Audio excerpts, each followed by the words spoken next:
أعوذ بالله من الشيطان الرجيم وما خلقنا السماء والأرض وما بينهما لاعبين لو أردنا أن نتخذ لهوا لاتخذناه من لدنا إن كنا فاعلين بل نقذف بالحق على الباطل فيدمغه فإذا هو زاهق ولكم الويل مما تصفون وله من في السماوات والأرض ومن عنده لا يستكبرون عن عبادته ولا يستحسرون يسبحون الليل والنهار لا يفترون أم اتخذوا آلهة من الأرض هم ينشرون لو كان فيهما آلهة إلا الله لفسدتا فسبحان الله رب العرش عما يصفون لا يسأل عما يفعل وهم يسألون أم اتخذوا من دونه آلهة قل هاتوا برهانكم هذا ذكر من معي وذكر من قبلي بل أكثرهم لا يعلمون الحق فهم معرضون. السلام عليكم ورحمة الله وبركاته.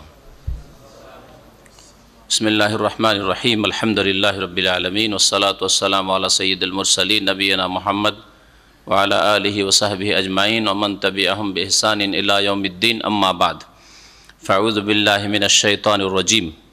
وله من في السماوات والأرض ومن عنده لا يستكبرون عن عبادته ولا يستحسرون يسبحون الليل والنهار لا يفترون أم اتخذوا آلهة من الأرض هم ينشرون لو كان فيهما آلهة إلا الله لفسدتا فسبحان الله رب العرش عما يصفون لا يسأل عما يفعل وهم يسألون. সম্মানিত ভাতৃমণ্ডলী, আল্লাহ পাক রব্বুল আলমিনের যাবতীয় প্রশংসা যে আল্লাহ পাক রব্বুল আলমিন কোরআন কারীম নাজিল করেছেন এই রমজানুল মোবারক মাসে, যেই মাসে আল্লাহ পাক আমাদেরকে সহি সালামত পৌঁছে দিয়েছেন। আলহামদুলিল্লাহ।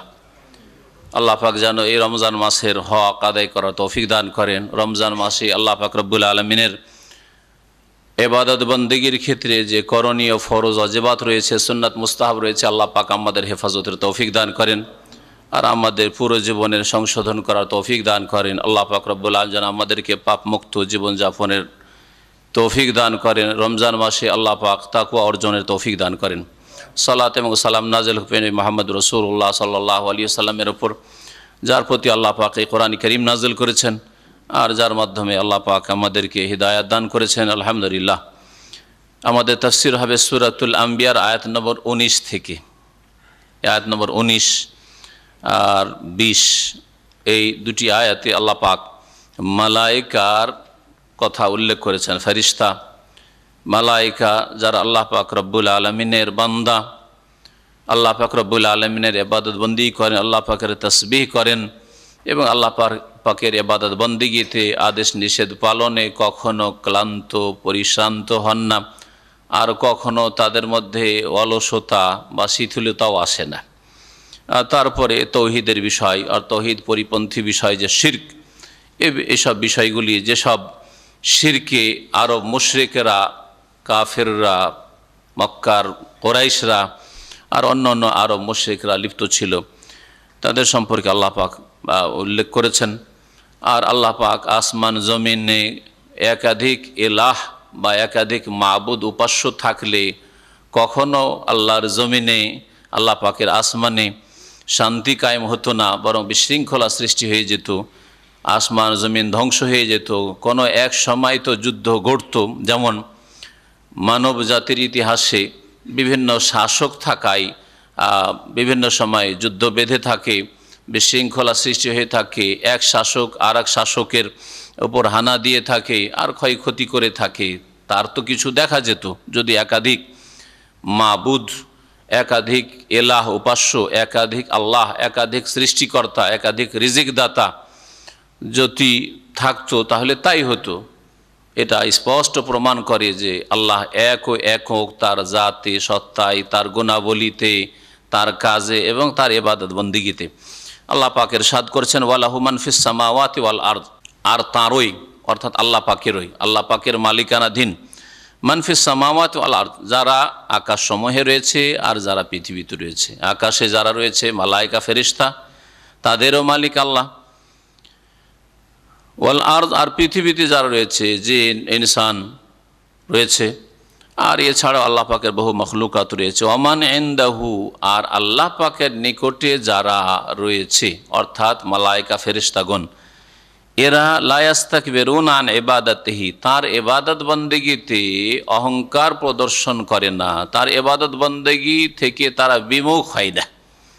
আল্লাহ পাকের ইবাদত করতে গিয়ে নিজেকে বড় মনে করে না যে আমাদের প্রয়োজন নেই। যেমন অপদস্থ, লাঞ্ছিত, বিতাড়িত আল্লাহ পাকের রহমত থেকে আদম সন্তানের অধিকাংশ এর অবস্থা, যারা আল্লাহ পাকের ইবাদত বন্দেগীর প্রয়োজন মনে করে, নিষ্প্রয়োজন কাজ, দুনিয়ার সমস্ত কাজ সেরে যদি সময় হয় তাহলে আজকাল অধিকাংশ মুসলিমদের তখন আসে নামাজের কথা, তখন আসে দিন ইসলামের কথা। দুনিয়ার সব কাজ সেরে পেট পূজা করে আর গদি পূজা করে আর স্বার্থ পূজা করে দুনিয়ার সব কাজ করে ঘুমটুম পুরা করে সব দুনিয়ার কাজ শেষ করে, অফিস ব্যবসা বিজনেস সব শেষ করে যদি সময় পায় তো ইসলামের কিছু শিখলো, যদি সময় পায় তাহলে নামাজ পড়লো, যদি সময় পায় তাহলে ইবাদত বন্দি করলো। এই হচ্ছে অধিকাংশ মুসলিমদের অবস্থা। তাহলে যে সব কাফের, যাদের সংখ্যা বেশি পৃথিবীতে, যারা অমুসলিম, তাদের কি অবস্থা? পক্ষান্তরে আল্লাহ পাকের মালায়েকা যে সৃষ্টি, তাদেরকে আল্লাহ পাক রব্বুল আলামিন এমনভাবে সৃষ্টি করেছে যে তারা আদম সন্তানের মতো চরিত্রহীন নয়। আল্লাহ পাকের এবাদতে তারা অহংকার করে না, বরং তারা সব সময় আল্লাহ পাকের এবাদতে নিজেকে নিয়োজিত রাখে। লা ইয়াস্তাকবিরুনা আন ইবাদাতিহি, আল্লাহ পাকের এবাদতে তারা কোনো রকমের অহংকার প্রদর্শন করে না, কোনো রকমের তারা এই ক্ষেত্রে নিজেকে বড় মনে করে না, এবাদতের প্রয়োজন নেই এই কথা কখনো তারা মনে করে না। ওয়ালা ইয়াস্তাহসিরুন, আর তারা কখনো ক্লান্ত হয় না। ইবাদত করে দেখেন, যারা আমরা ইবাদত বন্দি করি তারাও একটুতেই ক্লান্ত হয়ে যায়। দুনিয়ার কাজ 8 ঘন্টা থেকে 12 ঘন্টা ডিউটি করে আজকাল অনেকে, এর বেশি অনেকে করে, তারপরেও ক্লান্ত হইলেও ক্লান্তি বোধ করে না, কারণ নগদ নগদ পয়সা আসবে, ডিউটি বেতন পাবে, ব্যবসা ইনকাম হবে। আর না হলে ডিউটি যে ফরজ ডিউটি শেষে তারপরে যদি সে পার্ট টাইম করতে পারে পয়সা আসবে, হ্যাঁ ওভার টাইম করতে পারে পয়সা আসবে, যার ফলে ক্লান্তিকে ক্লান্তি মনে করে না, ভেঙে পড়েছে তারপরেও কাজ ছাড়তে চায় না, ধরে আছে দুনিয়া কামড়িয়ে। আর আল্লাহ পাকের ইবাদত বন্দেগীতে ফরজ নামাজে 5 ওয়াক্ত ফরজে সবগুলি মিলিয়ে আধা ঘন্টা থেকে 40 মিনিটের বেশি লাগবে না ফরজ নামাজগুলির সাথে, ঠিক না? তাতে অধিকাংশ মুসলিম বেদিন বেনামাজি। মাহে রমজানে মাত্র একটা মাস আধা ঘন্টা থেকে 40 মিনিট, আজকালকার তারাবি খুব বেশি হইলে 40 মিনিট হলে খুব সুন্দর হয়ে গেল তারাবি, আধা ঘন্টার তারাবি, সেই তারাবিতে ক্লান্ত হয়ে যায়। কেউ 2 রাকাত পড়ে টান দিল, কেউ 4 রাকাত পড়ে টান দিল, আর কেউ পড়লই না, ফরজ পড়ে টান দিল, কেউ ফরজই পড়ে না, তো আর এই সুন্নত কি আর পড়বে? এই হচ্ছে মানুষের চরিত্র। এই জন্যই ফেরেশতা মালায়েকা আদম আলাইহিস সালামকে সৃষ্টি করার সময় নিষেধ করেছে আল্লাহ পাক রব্বুল আলামিন, কেন সৃষ্টি করবেন এদেরকে, এরা ফিতনা ফাসাদ সৃষ্টি করবে।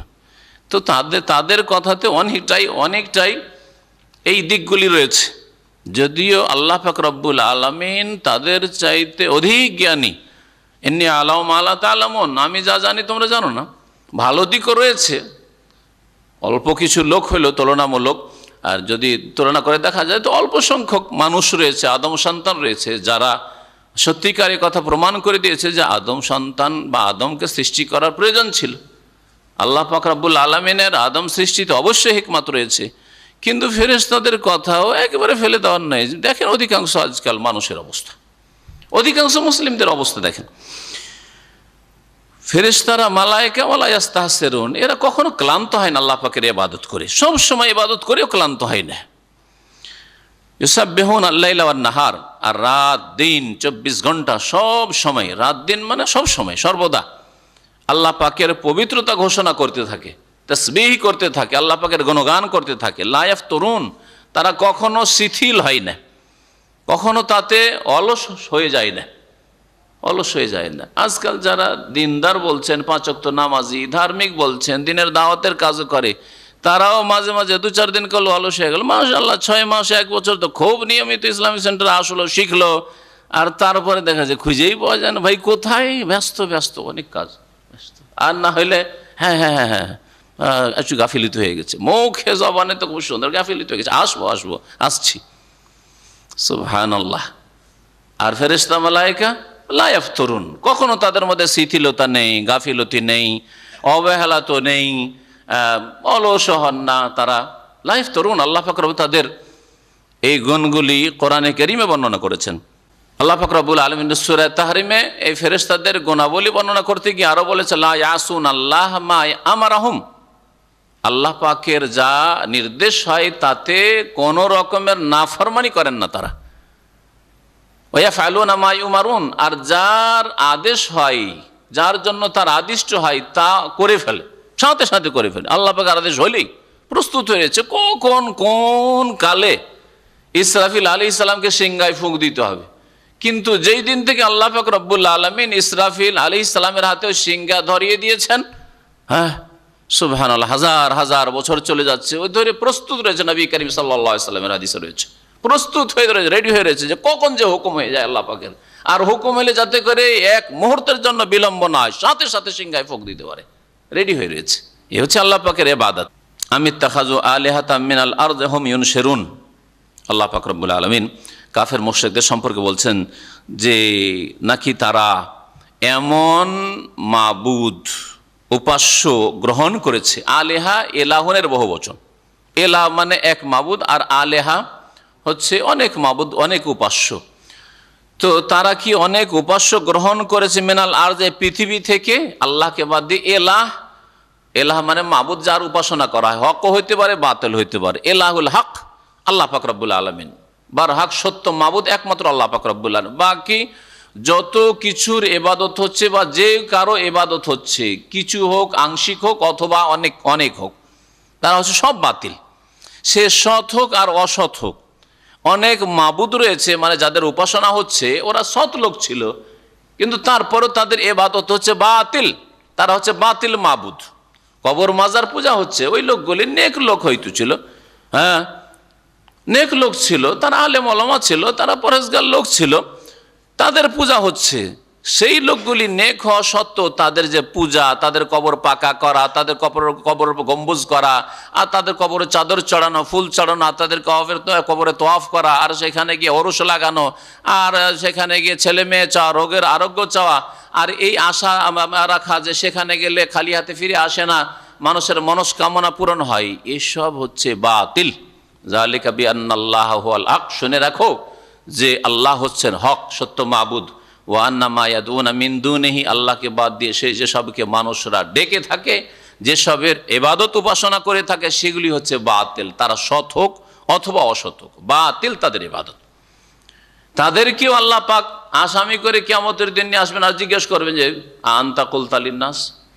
এটা ঈসা আলাইহিস সালাম সম্পর্কে আল্লাহ পাক কোরআনে কারীমে বলেছেন। তো ঈসা আলাইহিস সালাম কেউ যদি সেই দিন কিয়ামতে জিজ্ঞাসা হয়, তো আব্দুল কাদের জিলানীকে জিজ্ঞেস হবে না? হ্যাঁ, শাহজালালকে জিজ্ঞাসা হবে না? চিশতিকে জিজ্ঞাসা হবে না? আনতা কুলতা লিন্নাস, সূরা মায়েদা শেষ রুকু পড়ে দেখবেন। তুমি কি এই খ্রিস্টানদেরকে বলেছিলে, এই মানুষদেরকে, মুশরিকদেরকে বলেছিলে ইত্তাখিযুনি ওয়া উম্মিয়া ইলাহাইনা মিন দুনিল্লাহ, আমাকে আর আমার মাকে আল্লাহকে বাদ দিয়ে ইলাহ বানিয়ে নিও, মাবুদ বানিয়ে নিও, উপাসনা করিও। খ্রিস্টানরা মরিয়মের পূজা করে, মরিয়মকে ইলাহ বানিয়েছে, আল্লাহর স্ত্রী হিসাবে তারা ধারণ করেছে, আর আল্লাহর পুত্র হিসাবে মাবুদ বানিয়েছে ঈসা আলাইহিস সালামকে। আর মুসলিমদের ওই রকমই গোমরা, খ্রিস্টানদের মতো গোমরারা জিলানি, চিশতিকে, শাহজালালকে, অমককে, তমককে, এই পাকা কবরওয়ালাদেরকে মাবুদ বানিয়েছে। আল্লাহ কি কিয়ামতের দিন জিজ্ঞেস করবেন না? ঈসা আলাইহিস সালাম রাসূলুল্লাহ সত্ত্বেও, তার উপর ইনজিল নাজেল হওয়া সত্ত্বেও যদি তাকে সেই দিন জবাবদিহি করতে হয়, তাহলে যেসবকে ওলি আউলিয়া বলছেন তাদের উপর কোনো কিতাবও নাজেল হয়নি, তাদের কোনো কলেমাও নাজেল হয়নি, হ্যাঁ, তাদের নামে কোনো কলেমা আছে নাকি? হ্যাঁ, তো তাদেরকে কিয়ামতের দিন আল্লাহ জিজ্ঞেস করবেন না আনতা কুলতা লিন-নাস ইত্তাখিযুনি, তুমি কি এই মুরিদানকে বলেছিলে, এই দেশের এই ভণ্ডদেরকে, গোমরাদেরকে বলেছিলে যে আমাকে মাবুদ বানিয়ে নিও? কালা সুবহানাকা, সেই দিন বলবে আল্লাহ তুমি পাক পবিত্র, তোমার তাসবিহ করি, তুমি সমস্ত শরিক থেকে, ত্রুটি থেকে পাক, তোমার শরিক লাগে না, তোমার অংশীদার লাগে না, তোমার কোন পার্টনার লাগে না, তোমার সাহায্যকারী লাগে না, তুমি এক ও একক। মা ইয়াকুনু লি আন আকুলা মা লাইসা লি বিহাক, এটা হতেই পারে না যে এমন কথা বলবো যেটা আমার হক না, আমার অধিকার নাই। ন্যায্য কথা ছাড়া অন্যায় কথা আমরা বলতেই পারি না। ইন কুনতু কুলতুহু ফাকাদ আলিমতা, আল্লাহ যদি আমি এইরকম কথা বলে থাকি যে আমার পূজা করিও, আমার কবর পাকা করিও, আর আমাকে সেজদা করিও, ফাকাদ আলিমতা, তুমি জানছো আল্লাহ আমি কি বলেছি এরকম কথা? কখনো বলিনি। ইন কুনতু কুলতুহু ফাকাদ আলিমতা তা'লামু মা ফি নাফসি, আল্লাহ আমার মনে কি আছে তুমি জানছো। ওয়ালা আলামু মা ফি নাফসিক, আল্লাহ তুমি কেন আমাকে এরকম জিজ্ঞেস করছো, তুমি কি উদ্দেশ্য নিয়ে জিজ্ঞেস? আমি জানি না যে আল্লাহ আমি তো মুজরিম নই, আমি তো অপরাধী চোর নই, আমি তো আর শিরক করতে বলিনি। ইন্নাকা আনতা আল্লামুল গায়ুব, লম্বা এই বিষয়টি আলোচনা রয়েছে। তো চিন্তা করুন যে তাদেরকে কিয়ামতে জিজ্ঞেস করা হবে, আর সম্পর্ক ছেদের ঘোষণা করিব। ওয়াইজা হুশিরান নাসু কানু লাহুম আদা, এই জিলানি, চিশতি, এই পাকা কবরওয়ালারা যদি তারা নেক লোক থেকে থাকে, না সত্যিকারের নেক লোক ইনশাআল্লাহ, তাহলে তারা সেই দিন এই মরিদানদের, কবর পূজারীদের শত্রু হয়ে যাবে। কানু লাহুম আদা ওয়া কানু বিইবাদাতিহিম কাফিরিন, আর এই যে পূজা হয়েছিল তা অস্বীকার করবে, কখনো মেনে নেবে না, অস্বীকার করবে যে আমরা এদের সাথে সম্পর্ক ছেদ করছি, এইরকম কোনো নির্দেশ, ইশারা, ইঙ্গিত আমরা করিনি। আল্লাহ পাক রব্বুল আলামিন যেন বুঝার তৌফিক দান করেন। আল্লাহ পাক বলছেন যে আমি তাখাজু আলিহাতাম মিনাল আরদ, এই মুশরিক লোকেরা কি এই জমিন থেকে অনেক দেবদেবী, বা শুধু দেবদেবীকে আলেহা বলে না, যারই পূজা হয়েছে হচ্ছে আলেহা, উপাস্য সাব্যস্ত করেছে। হুমিয়ন শেরুন, এরা কি তাদেরকে পুনর্জীবিত করবে? হুমিয়ন শেরুন, আনসারায়ন শেরো মানে ছড়িয়ে ছিটিয়ে দেওয়া, কবরে সব ছিল আর সরে গলে পচে গিয়েছিল, হাড় হাড্ডিতে পরিণত হয়েছিল, এমনকি হাড্ডিও দীর্ঘদিন তার কারণে নিশ্চিহ্ন হয়ে গেছিল। ইউনশেরুন, কে এদেরকে কবর থেকে, মাটি থেকে উঠাবে আর হাসরের মাঠে একত্রিত করবে? আল্লাহ ছাড়া কোনো শক্তি আছে? এ জিলানি, চিশতি করবে, নাকি ঈসা আলাইহিস সালাম করবেন, না মুহাম্মদ রাসূলুল্লাহ সাল্লাল্লাহু আলাইহি ওয়াসাল্লাম করবেন? কেউ করবে না। কে করবে? একমাত্র আল্লাহ। লাউ কানা ফীহিমা আলিহাতুন ইল্লাল্লাহ, আল্লাহ ছাড়া যদি এই আসমান জমিনে আর অন্য অন্য উপাস্য এলাহ, মাবুদ থাকতো, আল্লাহ বলছেন লা ফাসাদাতা, তাহলে অবশ্যই এই দুটো ধ্বংস হয়ে যেত। লা ফাসাদাতা, তাসনিয়া দ্বিবচনের সেগা, লা ফাসাদাতা, আসমান জমিন তাহলে ধ্বংস হয়ে যেত। আসমান জমিনে বিপর্যয় নেমে আসতো, ফাসাদ মানে বিপর্যয়, আসমান জমিনে বিশৃঙ্খলা সৃষ্টি হয়ে যেত। যেমন কোন দেশে যুদ্ধ বাঁধলে সেখানে কি বিপর্যয় নেমে আসে। ইন্নাল মুলুকা ইযা দাখালু ক্বরিয়াতান আফসাদুহা, আল্লাহ পাক রব্বুল আলামিন সূরা নামলে বিলকিস আর সুলাইমান আলাইহিস সালামের ঘটনায় বলছেন, বিলকিসের ভাষায় যে দেখো, শাসক গোষ্ঠী যদি হানা দেওয়ার জন্য, যুদ্ধ করার জন্য কোনো দেশে নেমে আসে, আফসাদুহা, তাহলে সেই দেশের অবস্থা খারাপ করে দেয়, সেই দেশে বিপর্যয় সৃষ্টি করে ফেলে, সেই দেশকে ধ্বংস করে ফেলে, কিছু রাখে না, কিছু রাখে না, ভালো মন্দ, সৎ অসৎ সবাই ক্ষতিগ্রস্ত হয়। তো যদি এই আসমান জমিনে এক আল্লাহর জায়গায় দুই থাকতো, তিন থাকতো, চার থাকতো, একাধিক যদি থাকতো, লাফাসাদাত, আসমান জমিন ধ্বংস হয়ে যেত।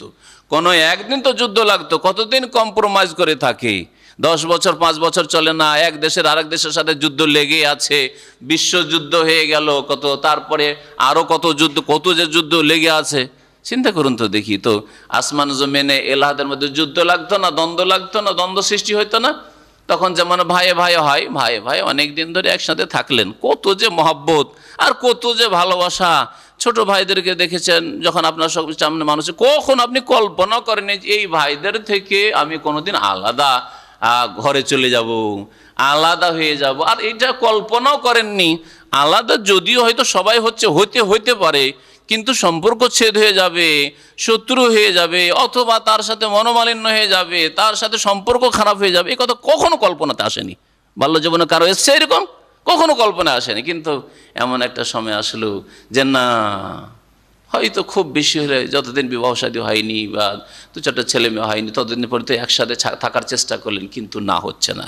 ছেলে মেয়ের সমস্যা নিয়ে, স্ত্রীর সমস্যা নিয়ে, এই খাওয়া দাওয়ার সমস্যা নিয়ে, কাপড় চোপড়ের সমস্যা নিয়ে, এই ব্যবসা বাণিজ্য টাকা পয়সার সমস্যা নিয়ে, বড় বড় পয়সাওয়ালাদের ঘরে এমন দ্বন্দ্ব সৃষ্টি হলো, কেউ কাউকে আর বরদাস্ত করতে পারে না।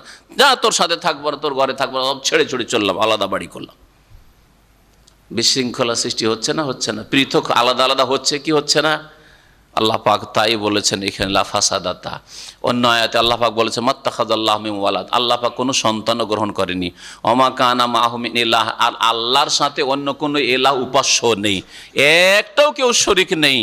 যদি থাকতো ইযাল্লা যাহাবা কুল্লু ইলাহিন বিমা খালাক, যদি একাধিক আল্লাহ বা ইলাহ মাবুদ থাকতো আর ওইরকম ক্ষমতা থাকতো, তাহলে লড়াই হইতো। তারপরে যদি দেখতো কেউ কাউকে পারে না, তাহলে কি করতো? সব ভাগযোগ করে নিয়ে চলে যেত না? কেউ জমিন ভাগে নিত, কেউ এশিয়া ভাগে নিত, কেউ ইউরোপ ভাগে নিয়ে নিত, কেউ আমেরিকা ভাগে নিয়ে নিত, কেউ অস্ট্রেলিয়া মহাদেশ কেউ ভাগে নিয়ে নিত না, ভাগ হয়ে যেত। তাহলে হ্যাঁ, কেউ বলছে আমি ভারত মহাসাগর নিলাম, তুমি আটলান্টিক নিয়ে নাও, প্রশান্ত নিয়ে নিল, সব ভাগ করে নিত। তাহলে পাহাড় পর্বত ভাগ হয়ে যেত, সব ভাগযোগ হয়ে যেত। ইযাল্লা যাহাবা কুল্লু ইলাহিন বিমা খালাক, আমি এটা সৃষ্টি করেছি, তোমাকে দেব না, আমি নিয়ে চললাম। ওয়ালা আলা বাযহুম আলা বায, আর যদি ভাগযোগ কোনো কম্প্রোমাইজে না আসতে পারতো, কি হইতো?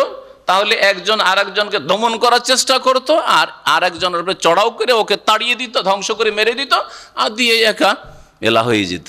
কোনটা হয়েছে? হয়েছে কিছু? যখন হয়নি, তাহলে বোঝা গেল যে এক আল্লাহ ছাড়া দ্বিতীয় তৃতীয় কেউ নেই। আল্লাহ পাকের জাতে সত্তাতেও কোনো শরিক নেই, আল্লাহর কাজগুলিতেও কেউ শরিক নেই, আল্লাহ পাকের ইবাদত, রুকু, সিজদা, কুরবানি, জবাই কিছুতেই শরিক নেই, দোয়া কোনো কিছুতে শরিক নেই, রোগের আরোগ্য আর ছেলে মেয়ে দেওয়া কোনো কিছুতে শরিক নেই। আল্লাহ পাক রব্বুল আলামিন ইরশাদ করছেন ফাসুবহানাল্লাহি রব্বিল আরশি আম্মা ইয়াসিফুন। সুতরাং আল্লাহ পাক রব্বুল আলামিনের পবিত্রতা ঘোষণা করো, ফাসুবহানাল্লাহ সাব্বিহ সুবহানাল্লাহ। অথবা আমি বান্দাকে আল্লাহ শিখাচ্ছেন যে বান্দা বলো আমি আল্লাহর আল্লাহর পবিত্রতা ঘোষণা করছি, আল্লাহর তাসবিহ করছি, সুবহানাল্লাহ।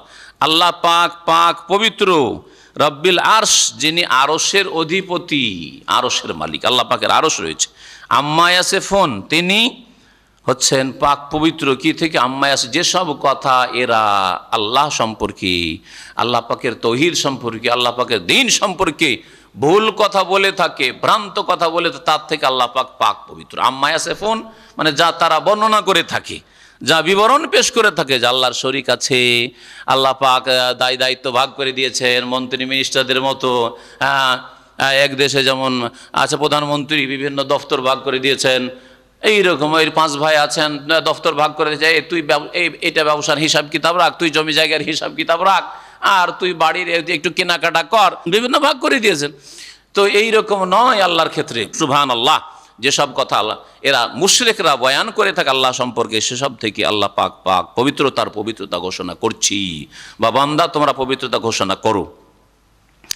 লা ইউসআলু আম্মা ইয়াফআলু ওয়া হুম ইউসআলুন। আর আল্লাহ পাক রব্বুল আলামিনের যে গুণাবলী, তার একটি হচ্ছে যে আল্লাহকে জিজ্ঞাসা করার মতো কোনো শক্তি নেই। আল্লাহ পাক রব্বুল আলামিনকে কেউ জিজ্ঞাসা করবে যে আল্লাহ এটা কেন করলেন, এই অধিকার কারো নেই। এই অধিকার কে দিল? আপনার কোনো ক্ষমতা আছে যে আপনি কিছু করে দিয়েছেন? ভাই, আপনার বাড়িতে গিয়ে আপনি কি করছেন না করছেন, কি খাচ্ছেন না খাচ্ছেন, আমার জিজ্ঞাসা করার অধিকার আছে? আর আপনার বাড়িতে আমার ভাগ আছে না, কোনো অবদান আছে না, কোনো দাবি আছে যে আপনাকে আমি জিজ্ঞেস করবো যে আজকে এটা কেন খাবে, আজকে এটা কেন করবে, আর এইরকম কেন বাড়ি করবে, এইরকম কেন করবে না, হ্যাঁ কেন বিদেশ যাবে, কেন যাবে না, আমার জিজ্ঞাসা করবার অধিকার নেই, তাই না? বাইরের লোক। কিন্তু আপনার ভাই যারা আপনার শরিক আছে, হ্যাঁ তাদের অধিকার থাকতে পারে, তাদের অধিকার থাকতে পারে।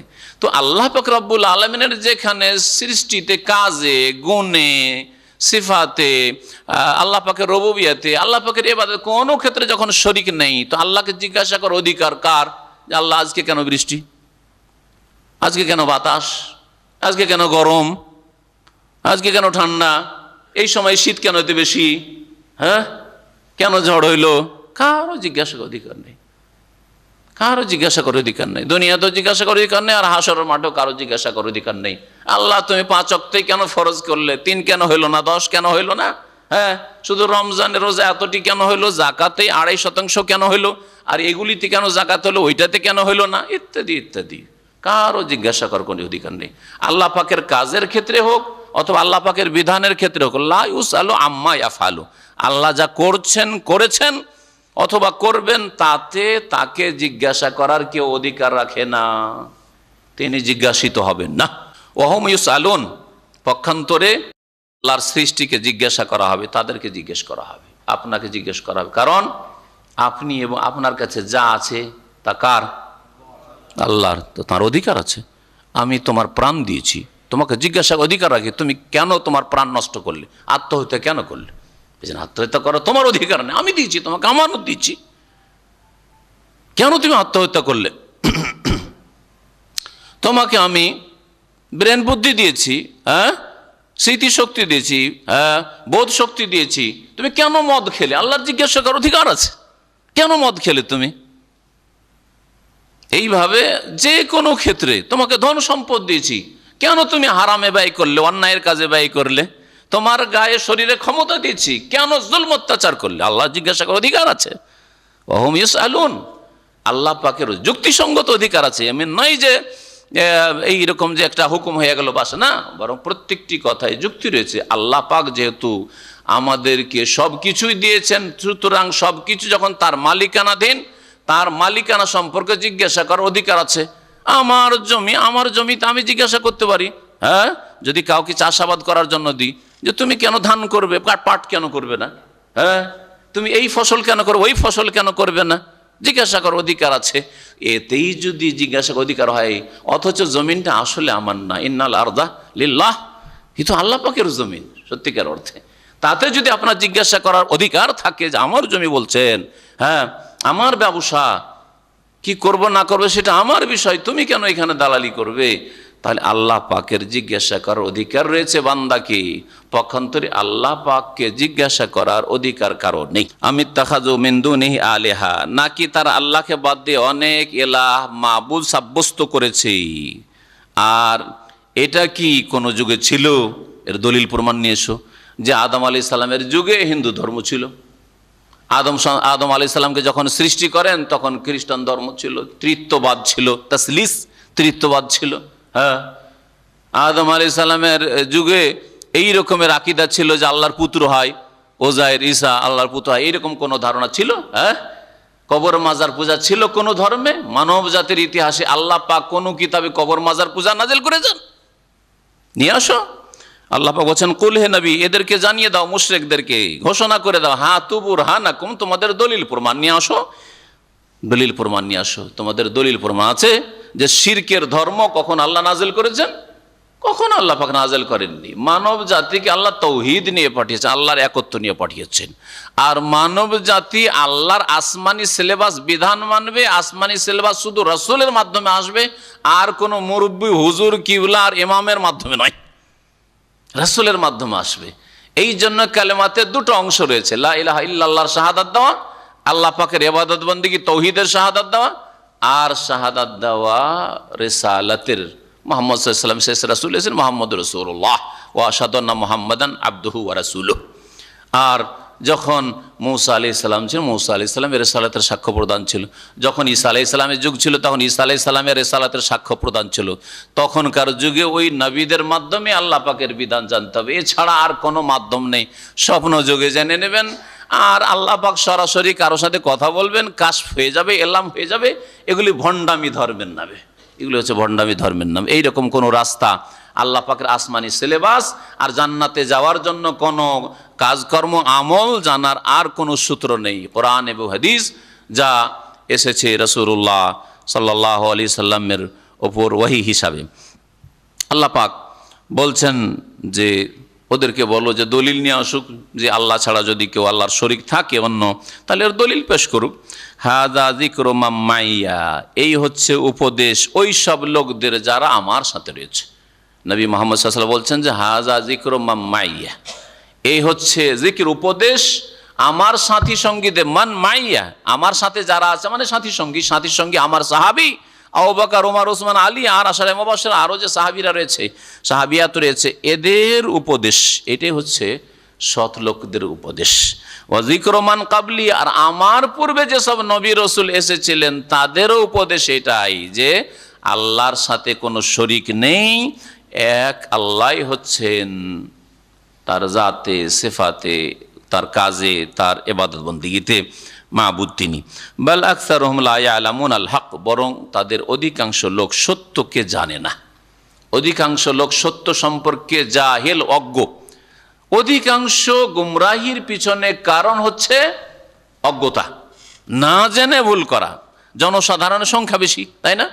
সব সমাজে সাধারণ লোকের সংখ্যা বেশি। সাধারণ লোক দিন থেকে অজ্ঞ থেকেছে, যার ফলে বিভ্রান্ত হয়েছে, শিরক বিদাতে লিপ্ত হয়েছে, ভুল পথে চলেছে।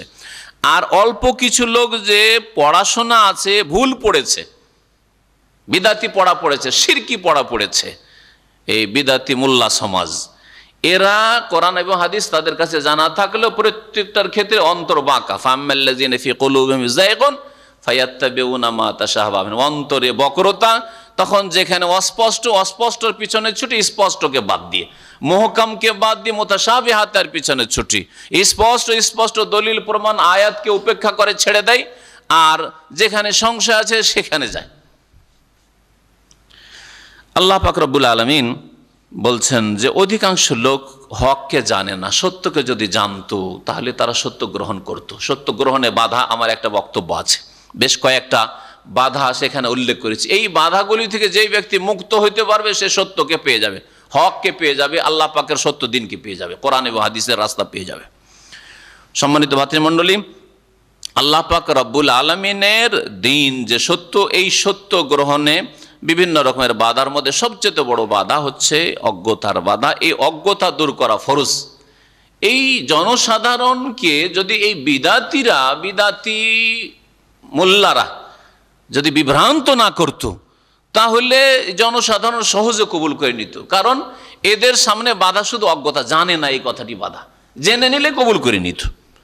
এই জন্য বিদাতি মোল্লাদেরকে যদি সমাজ থেকে সরিয়ে দিতে পারেন, হ্যাঁ, ওদের পায়ের তলা থেকে মাটি সরিয়ে দিতে পারেন, আর সমাজে না দাঁড়াতে পারে, আপনার মসজিদে না দাঁড়াতে পারে, আপনার মাদ্রাসায় না দাঁড়াতে পারে, আপনার সমাজে নেতৃত্ব না দিতে পারে, বিদাতি সমাজ তো দেখবেন সত্য দিন খুব সহজে পাওয়া যাবে। জনসাধারণ এলেম শিখবে, বাংলা ভাষায় আলহামদুলিল্লাহ আজকাল কোরআন হাদিসের তরজমা তাফসীর হয়ে গেছে, ব্যাখ্যা হয়ে গেছে, আর সহি আকীদার কিতাব আর ক্যাসেট, সিডি ইত্যাদি আর ইন্টারনেটের মাধ্যমে, প্রচার মাধ্যমের মাধ্যমে পাওয়া যাচ্ছে। খুব সহজে জেহালত, অজ্ঞতা দূর হয়ে যাবে, আর সব লোক দিনের দিকে ফিরে আসবে। আল্লাহ পাক রব্বুল আলামিন এই বিদাতি আলেম সমাজের অনিষ্ট থেকে মুসলিম উম্মাতকে যেন বাঁচার তৌফিক দান করেন। সম্মানিত ভাতৃমণ্ডলী, আল্লাহ পাক বলছেন ফাহুম মুরিজুন, যখন সত্যকে জানে না যার ফলে তারা মুখ ফিরিয়ে নেয়।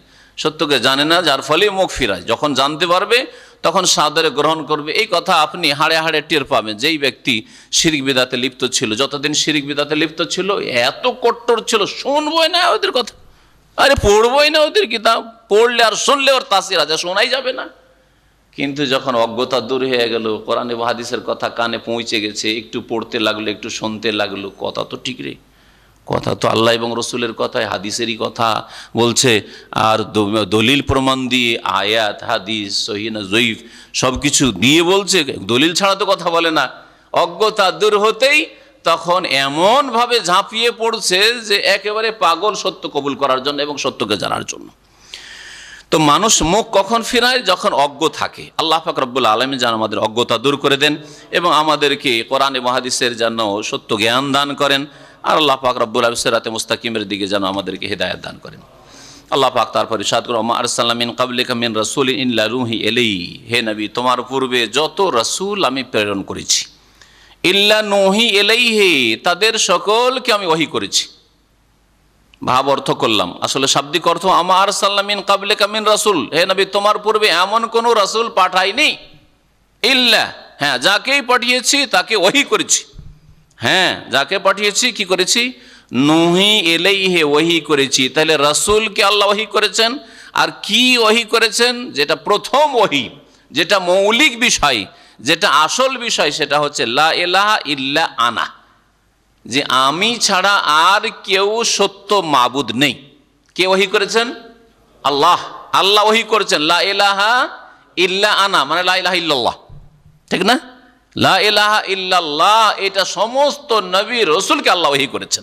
আর এটা হচ্ছে সমস্ত আকীদা, ইবাদত, আখলাকের মৌলিক বিষয়। প্রথম আল্লাহ পাক সমস্ত রসুলকে এই নির্দেশ দিয়েছেন যে হে নবী যাও বলো কুলু লা ইলাহা ইল্লাল্লাহ, বলো মানুষকে জানিয়ে দাও আল্লাহ ছাড়া কেউ সত্য মাবুদ নেই, তাহলেই তুফলেহু, তোমরা পরিত্রাণ পাবে, সার্বিক কল্যাণ হাসিল করবে। লা ইলাহা ইল্লা আনা, আল্লাহ পাক বলছেন আমি ছাড়া আর কোনো সত্য মাবুদ নেই। যখন আমি ছাড়া কেউ সত্য মাবুদ নেই, তো ইবাদত কার করবে? ঝুঁকবে কার সামনে? হ্যাঁ, পাঁচিয়ে সালাম করবে ঝুঁকে? বাপের সামনে, শ্বশুরের সামনে, শাশুড়ির সামনে না, আল্লাহর সামনে ঝুঁকবে, রুকু করবে। সেজদা কাকে করবে? লুটিয়ে পড়বে কার সামনে? আল্লাহর সামনে। কবর মাজারে সেজদা করবে? হ্যাঁ, জবাই করবে কার নামে আর কার সান্নিধ্যের জন্য? কার নৈকট্য লাভের জন্য? আল্লাহর জন্য। ওই বাবার নৈকট্য লাভের জন্য আটরসিতে আর মাইজভান্ডারিতে আর আজমেরে গিয়ে খাসি মোরগ জবাই করবেন, গরু জবাই করবেন আর মহিষ জবাই করবেন না, আল্লাহর জন্য জবাই, আল্লাহর নৈকট্য লাভের জন্য জবাই করবেন, আল্লাহর সন্তুষ্টির জন্য জবাই করবেন। ছেলে মেয়ে কার কাছে চাইবেন? আল্লাহর কাছে চাইবেন, আর কারো কাছে না। রোগের আরোগ্য কার কাছে চাইবেন? আল্লাহর কাছে। ফাবুদুন, সুতরাং আমারই ইবাদত করো। আমি যখন একমাত্র সত্য মাবুদ, আমারই ইবাদত করো। ওয়াকালু ইত্তাখাযার রহমান ওয়ালাদা, আল্লাহ পাক বলছেন যে এই কাফের মুশরিকরা বলে যে দয়াবান আল্লাহ রহমান যিনি, তিনি সন্তান গ্রহণ করেছেন। সন্তান গ্রহণ, ইত্তাখাযার রহমান ওয়ালাদা, আল্লাহর সন্তান রয়েছে। খ্রিস্টানদের দিকে ইঙ্গিত করা হয়েছে যে খ্রিস্টানরা বলে যে ঈসা আলাইহিস সালাম আল্লাহ পাকের কি পুত্র, সান অফ গড। হ্যাঁ, ইহুদিরা বলে যে ওজাইর ইবনুল্লাহ, ওজাইর আল্লাহর পুত্র, সান অফ গড। হ্যাঁ, আর কাফের মুশরিক, আরব যে মুশরিকরা ছিল রাসূলুল্লাহ সাল্লাল্লাহু আলাইহি ওয়াসাল্লাম বংশধর মক্কায় কুরাইশ, এরা বলতো যে আল মালায়েকাতু বানাতুল্লাহ, ফেরেশতারা হচ্ছে আল্লাহ পাকের কন্যা, আল্লাহ পাকের মেয়ে। হ্যাঁ, এইসব কাফের মুশরিকদের সম্পর্কে তাদের এই ভ্রান্ত আকীদা, কুফরি কথা, শিরকি কথার খণ্ডন। ছেলে মেয়ে থাকা মানে তারা অংশীদার, তাই না? ছেলে মেয়ে থাকায় মানে অংশীদার। ছেলে মেয়ে যার আছে অংশীদার হবে, বাপের অংশীদার হবে। তো আল্লাহর যদি এসব ছেলে মেয়ে হয় তাহলে ওরা অংশীদার আল্লাহ পাকের। দুই নম্বর কথা, ছেলে মেয়ে কেন লাগে? ছেলে মেয়েকে বার্ধক্যের লাঠি বলা হয়। ছেলে মেয়ে কি? বার্ধক্যের লাঠি। বুড়ো হয়ে গেলে এখন কাজকর্ম করে আপনি খেতে পারছেন, আমি খেতে পারছি, 60, 70, 80 বছর, আল্লাহ না করে যদি 90, 100 বছর বাঁচতে হয় তো অচল অবস্থা, তো কে দেখবে আপনাকে? হ্যাঁ, তো সেই জন্য প্রয়োজন রয়েছে। তাহলে একসময় অসহায় হবেন। আল্লাহ পাকের ক্ষেত্রে কি এগুলো প্রযোজ্য? যেমন একটা যুগ আসবে যে আল্লাহ পাক রব্বুল আলমীর ছেলে মেয়ের প্রয়োজন হবে, ঈসার প্রয়োজন হবে, ওজাইরের প্রয়োজন হবে, ফেরেশতার প্রয়োজন হবে, না হলে আল্লাহ পাক চালাতে পারবেন না কিছু। আল্লাহ পাক বলছেন যে কাফের মুশরিকরা বলে যে রহমান আল্লাহ সন্তান গ্রহণ করেছেন, ওয়ালাদ ছেলে মেয়ে সবকে শামিল।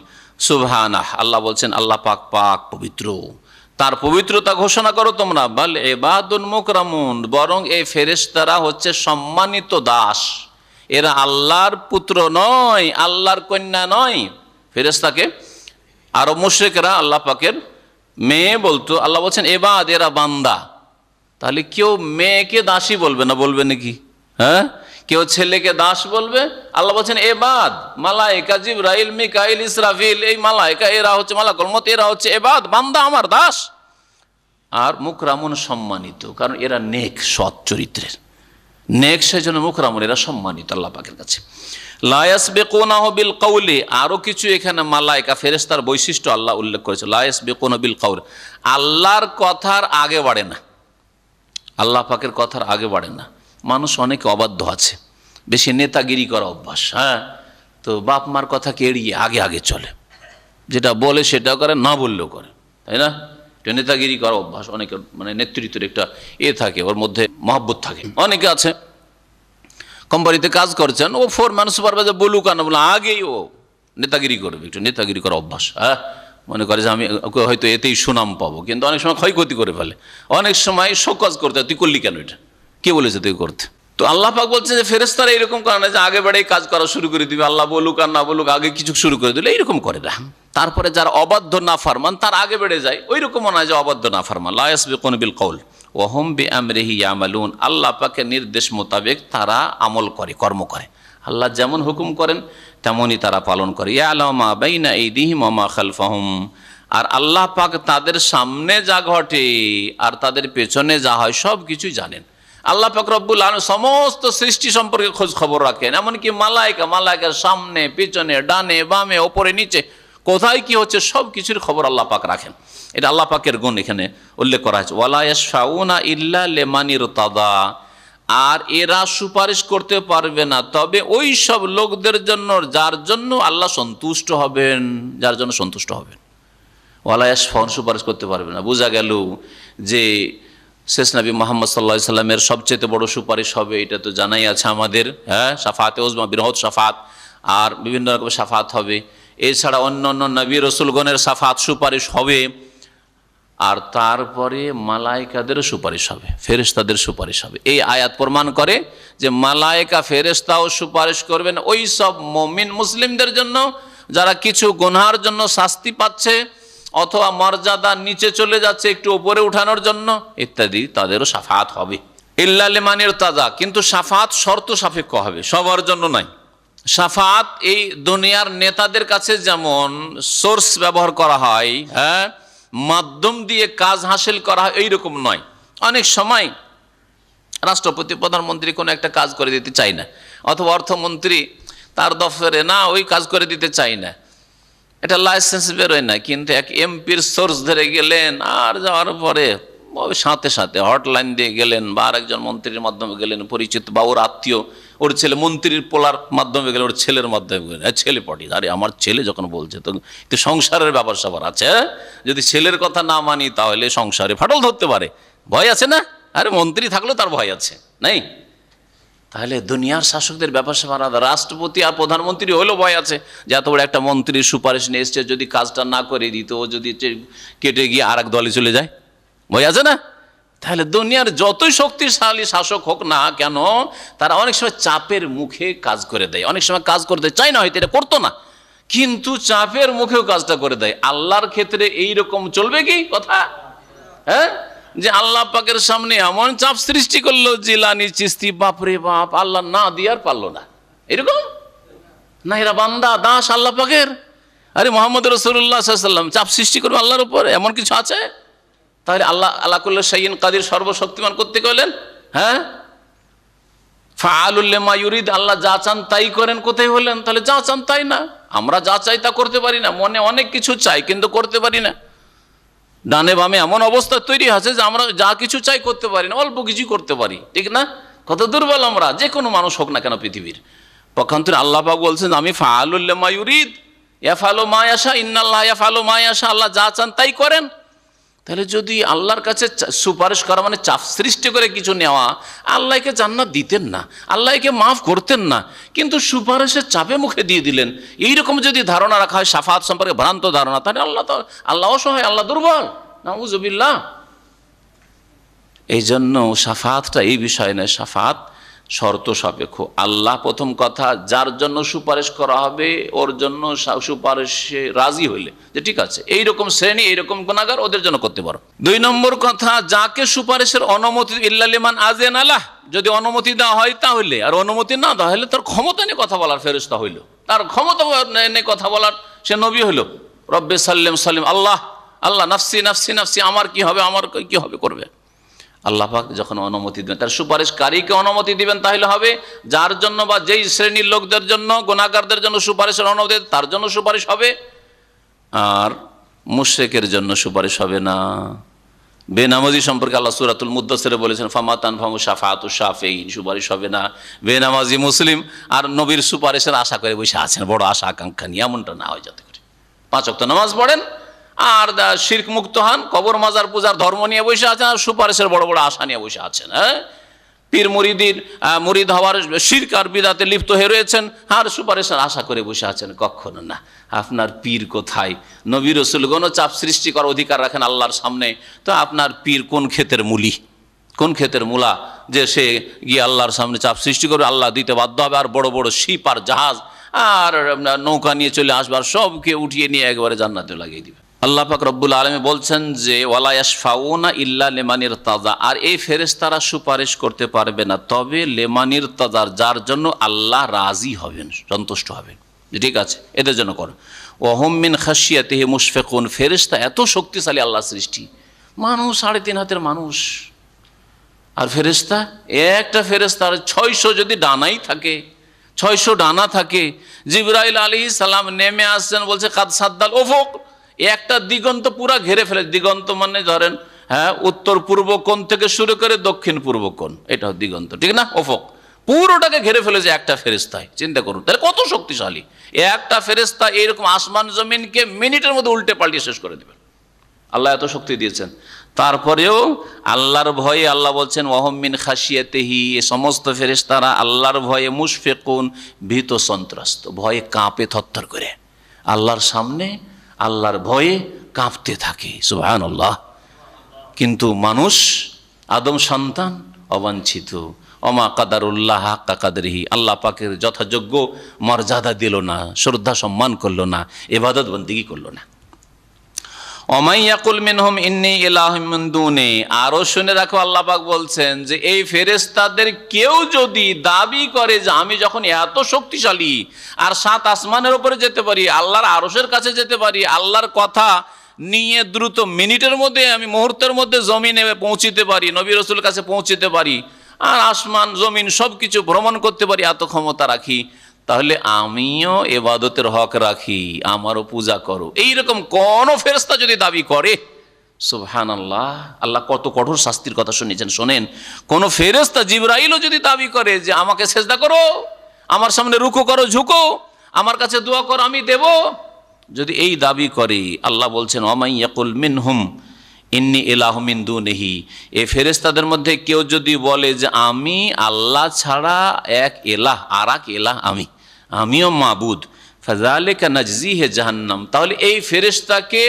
অবশ্যই জাহান্নামের শাস্তি দেব, জাহান্নামের শাস্তি দেব। আল্লাহ পাক বলছেন কারো এই অধিকার নেই, সে সবচেয়ে শ্রেষ্ঠ মানুষ মুহাম্মদ রাসূলুল্লাহ সাল্লাল্লাহু আলাইহি ওয়াসাল্লাম হন না কেন, ইব্রাহিম খলিলুল্লাহ হন না কেন, আর সবচেয়ে শ্রেষ্ঠ ফেরেশতা জিবরাইল আর মিকাইল ইসরাফিল হন না কেন, মালাকুল মউত হন না কেন, যদি এরা দাবি করে যে আমিও আল্লাহর সাথে এক ইলাহ, ফাযালিকা নাজজিহি জাহান্নাম, তো এইরকম ফেরেশতাকে আমি জাহান্নামের বদলা দেব, জাহান্নাম শাস্তি দেব। কাযালিকা নাজজি যালিমিন, এইরকমই জালেমদেরকে আমি প্রতিদান দিয়ে থাকি, বদলা শাস্তি দিয়ে থাকি। মহান আল্লাহ তারপরে আসমান জমিনের সৃষ্টির ইতিহাস তুলে ধরেছেন, সৃষ্টির সূচনা কিভাবে হয়েছে। আসমান জমিন প্রথম সৃষ্টি করে আল্লাহ পাক গুটিয়ে রেখেছিলেন, এইরকম আসমান জমিন খোলা ছিল না, সবগুলি আসমানে একসাথে জড়ানো ছিল, জমিনের সাথে জড়ানো ছিল। আল্লাহ পাক বলছেন আওয়ালাম ইয়ারাল্লাযীনা কাফারু, কাফেররা কি অন্তর্দৃষ্টি দিয়ে দেখে না? এখানে ইয়ারা মানে চোখ দিয়ে দেখা নাই, চোখ দিয়ে কেউ দেখেনি, এটা হচ্ছে অন্তর দিয়ে দেখা মানে জানা, অন্তর দিয়ে দেখা মানে জানা, জ্ঞান অর্জন করা, শিখা। আপনি কি একটু চিন্তা করে দেখেন না? চিন্তা করে দেখেন না, বলছি না আমরা ভাষায়, তো চোখ দিয়ে দেখার কথা না, চিন্তা করে দেখেন না মানে অন্তর্দৃষ্টি দিয়ে দেখেন না। তো আল্লাহ পাক ওই ভাষাতে বলে আওয়ালাম ইয়ারাল্লাযীনা কাফারু, যারা অস্বীকারী কাফের বা মুশরিক, ওরা কি অন্তর্দৃষ্টি থেকে দেখে না বা চিন্তা করে দেখে না, আন্নাস সামাওয়াতি ওয়াল আরদা কানাতা রাতকান, যে আসমান সমূহ আর জমিন পরস্পর জড়িয়ে ছিল, এক অপরের সাথে জড়িয়ে ছিল, মিলিত ছিল, পরস্পর মিলিত ছিল, রাতাকান মানে মিলিত ছিল। আল্লাহ পাক বলছেন ফাফাতাকনাহুমা, অতঃপর আমি এক সময় এই আসমানগুলিকে আর জমিনগুলিকে পৃথক পৃথক করে দিলাম, আলাদা আলাদা করে দিলাম। রাতাক আর ফাতাক, দেখেছেন কত সুন্দর ভাষা আরবি। রাতাক মানে মিলিত থাকা, আর ফাতাক মানে পৃথক। এতে রাতা কাফ আর হচ্ছে ফাতা কাফ, শুধু ফায়ের পার্থক্য। তো কাফেররা কি চিন্তা করে দেখে না এই কাজ কে করলো? এই কি তোমাদের দেবদেবী লাত উজ্জা মানাত করেছে, না দুর্গা করেছে, লক্ষ্মী করেছে হিন্দুদের, আর নাকি তোমাদের গৌসে করেছে, না চিশতিতে করেছে, জিলানি করেছে, কে করেছে তোমাদের? বড় পীরে করেছে না ছোট পীরে করেছে? বড় হুজুরে করলো না ছোট হুজুরে করলো? কে করলো? আল্লাহ পাক বলছেন যে আল্লাহ পাক এই করে সৃষ্টি করেছেন। ওয়াজআলনা মিনাল মাই কুল্লা শাইইন হাই, আর আমি পানি থেকে প্রত্যেক সজীবকে সৃষ্টি করেছি। পানি থেকে আল্লাহ পাক প্রত্যেক প্রাণীকে সৃষ্টি করেছেন, শুধু মানুষকে না। প্রত্যেক প্রাণী যার মধ্যে প্রাণ রয়েছে, জীবন রয়েছে, তাকে আল্লাহ পাক পানি থেকে সৃষ্টি করেছেন। এই পানি মানে কি? একদল তাফসীরকাররা বলছেন পানি মানে হচ্ছে নুতফা, বীর্য। বীর্য থেকে আল্লাহ পাক সৃষ্টি করেছেন। তাই আল্লাহ পাক যে সৃষ্টির যে নীতিমালা নির্ধারণ করেছেন সেটা হচ্ছে যে পুরুষ নর নারীর সাথে মিলিত হবে, যার মাধ্যমে প্রজন্ম বাড়বে, সে মানুষ হোক অথবা জিন হোক, ফেরেশতা ছাড়া। জমিনে যেসব আল্লাহ পাকের সৃষ্টি রয়েছে বা প্রাণী রয়েছে, গরু হোক আর ছাগল হোক আর কীট পতঙ্গ হোক, পোকা মাকড় হোক আর পাখি হোক, তাই না? এইটা হচ্ছে আল্লাহ পাকের সৃষ্টির নীতিমালা। তো এই পানি মানে তাহলে হচ্ছে বীর্য, শুক্রবিন্দু। আর কেউ কেউ বলেছেন পানি মানে আসলে পানি। পানি মানে পানি। পানি থেকে আল্লাহ পাক প্রত্যেক সজীব বস্তুকে সৃষ্টি করেছেন। সব কিছুর সৃষ্টিতে পানির উপাদান রয়েছে। এটা আপন জায়গায় ঠিক আছে। অধিকাংশ তাফসীরকাররা এই তাফসীর করেছেন। দেখুন, গাছপাতাতে পানি আছে, রস আছে। যদি গাছপাতায় রস না থাকে তাহলে মৃত গাছ, মরা গাছ, তাই না? মরে গেছে গাছটা, কেটে ফেলে দেবেন। লতা পাতা যা কিছু সব কিছুতে পানি রয়েছে। পানি ছাড়া যদি বৃষ্টি বর্ষণ না হয় তো একটা বীজ থেকে কোনো শস্য, কোনো ফসল, কোনো ঘাস কিছু জন্মিবে না, কিছু জন্মিবে না। তাহলে প্রত্যেক বস্তুকে আল্লাহ পানি থেকে সৃষ্টি করেছেন। তারপরে মানুষকে আল্লাহ পাক পানি থেকে কি করে সৃষ্টি করেছেন? প্রথম মানুষ আদম আলাইহিস সালামকে সৃষ্টি করেছেন। প্রথম ছিল তোরাব, মাটি, শুকনো মাটি। শুকনো মাটিতে পানি দিয়েছেন, তখন তিন হয়েছে, কাদা হয়েছে। খালাক্তানি মিন নারি ওয়া খালাক্তাহু মিন তিন। ইবলিস বলছে যে আমাকে আগুন থেকে সৃষ্টি করেছে আল্লাহ, আর আদমকে তিন, কাদা থেকে, মানে পানি আর মাটি মিশানো, ওইটাকে তিন বলা হয়। তো আল্লাহ পাক রব্বুল আলামিন মানুষের সৃষ্টিতে পানির উপাদান রেখেছেন। এছাড়া যে মানুষ পরে অন্যান্য মানুষরা, আদম আলাইহিস সালামের সৃষ্টির পরে অন্যান্য মানুষরা কিয়ামত পর্যন্ত যে পৃথিবীতে আসছে, আল্লাহ পাক সৃষ্টি করেছেন, তাদের সৃষ্টিতে পানির উপাদান রয়েছে। কারণ এই বীর্য, শুক্রবিন্দু কি থেকে তৈরি হয়? শরীরে যে খাবার যাচ্ছে বা পানীয় যাচ্ছে তা থেকেই তৈরি হয়। রক্ত তৈরি হচ্ছে, যা খাচ্ছেন, যা পান করছেন, তার থেকে রক্ত তৈরি হচ্ছে।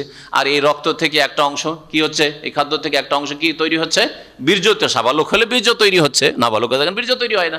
শরীরে রক্ত তো তৈরি হচ্ছে, শরীরে গ্রোথ হচ্ছে, বাড়ছে, কিন্তু বীর্য তৈরি হয় না। কিন্তু যেমনই আপনি সাবালক হতে যাচ্ছেন বা মেয়ে সাবালিকা হচ্ছে, তখন ওই খাদ্য যা যাচ্ছে শরীরে তা থেকেই কি তৈরি হচ্ছে?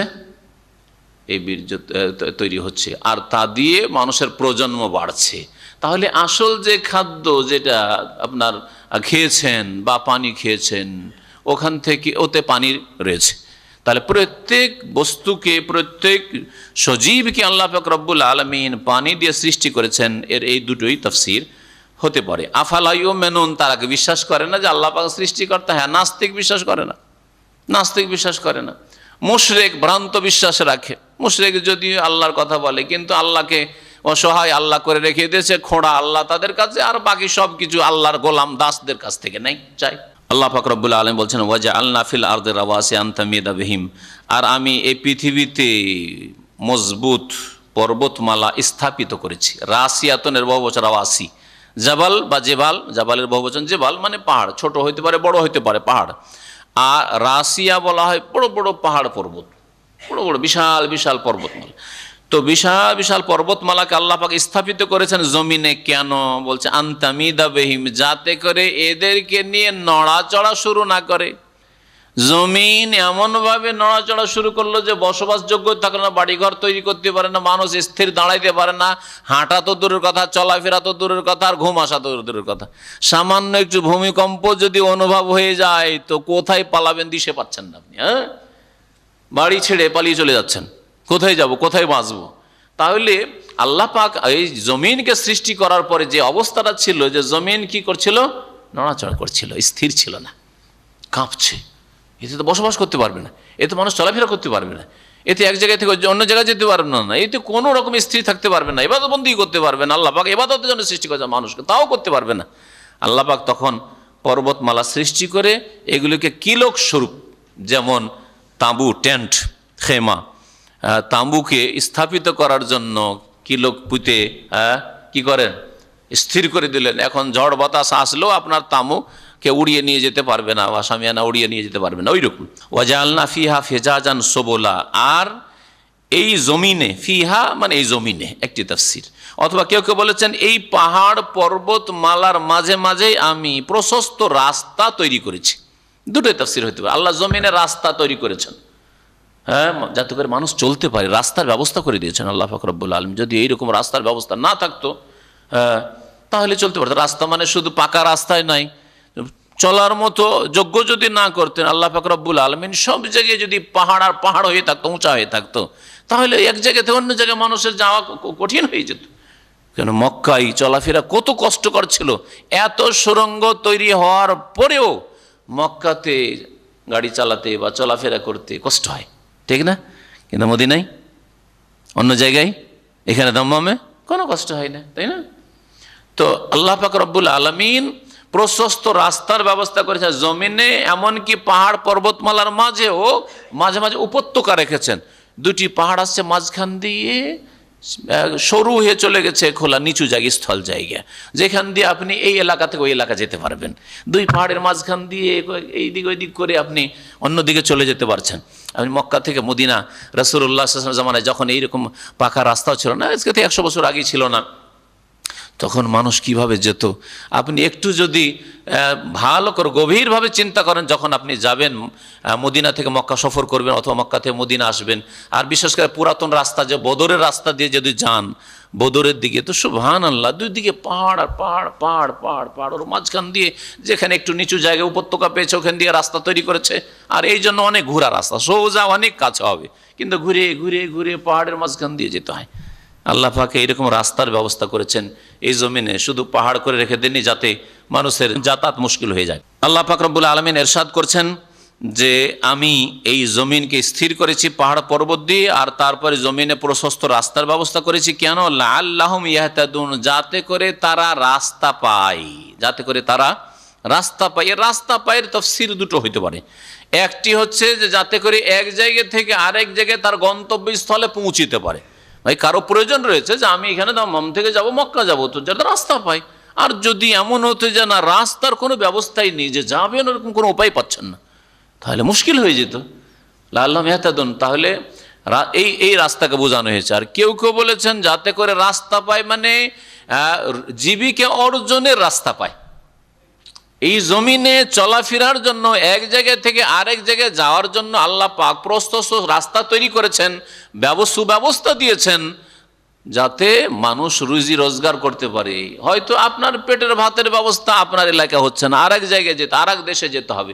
যদি আল্লাহ পাক এইরকম রাস্তার ব্যবস্থা না রাখতেন, তাহলে রুজি রোজগারের জন্য যাওয়া মুশকিল হয়ে যেত, হ্যাঁ, জীবিকা অর্জন করা মুশকিল হয়ে যেত। লাআল্লাহুম ইয়াহতাদুনা ইলা তালাবির রিজক, এটাও হইতে পারে যে রিজিক সন্ধানের জন্য যাতে করে তারা রাস্তা পায়, অথবা গন্তব্য স্থানে তারা পৌঁছার জন্য যাতে করে রাস্তা পায়। আল্লাহ পাক রব্বুল আলামিন তারপরে ইরশাদ করেছেন ওয়াজআলনা সামা সাকফাম মাহফুজা, আর আকাশকে সুরক্ষিত ছাদ স্বরূপ আমি সৃষ্টি করেছি। আকাশকে আল্লাহ সৃষ্টি করেছেন ছাদ স্বরূপ, যেমন বাড়ির ঘরের উপরে ছাদ আমরা দেখছি যে ছাদ আছে না, ওইরকম আকাশ হচ্ছে এই জমিনের ছাদ, জমিনের ছাদ স্বরূপ। আর তাকে আবার মাহফুজ বলছেন, সুরক্ষিত। সুরক্ষিত কোন দিক থেকে? এটাও দুই দিক থেকে হইতে পারে। একটা দিক হচ্ছে যে এমন আল্লাহ মজবুত করেছেন, আর এমনভাবে এই মজবুত হওয়ার দিক থেকে সুরক্ষিত করেছেন যে দুনিয়ার বাড়িঘর 25-50 বছরের মধ্যে ভেঙে পড়ে, ফাটল ধরে, আর খুব বেশি হইলে 100 বছর বেশি তো থাকতেই পারে না, মেরামত না করলে গেল, শেষ, ধ্বংস হয়ে যাবে। আল্লাহ পাকের জমিন আর আসমান হাজার হাজার বছর ধরে আছে, কখনো কোনো জায়গায় মেরামতের প্রয়োজন হয়েছে? দেখছেন যে এখানে কাজকর্ম বন্ধ, কারণ মেরামত চলছে। আর এয়ারপোর্টে গত মঙ্গলবারে দুবাই গেলাম, তো দুবাইয়ের আগে কয়েকবারই গেছি, কিন্তু বিশাল এয়ারপোর্টে নেমেছি, পুরাতন যেটা দুবাইয়ের এয়ারপোর্ট। এবার গিয়ে দেখছি একটা নতুন জায়গায় নামাচ্ছে, তো একেবারে অপরিচিত। কেন আশা এর আগে এসছি, কয়েকবার এসছি, কিন্তু এইরকম কেন? তো নেমে জিজ্ঞেস করছি যে এটা কোন এয়ারপোর্ট? বলছে যে না, এটা নতুন এয়ারপোর্ট, এটা নতুন এয়ারপোর্ট তৈরি হয়েছে। কেন?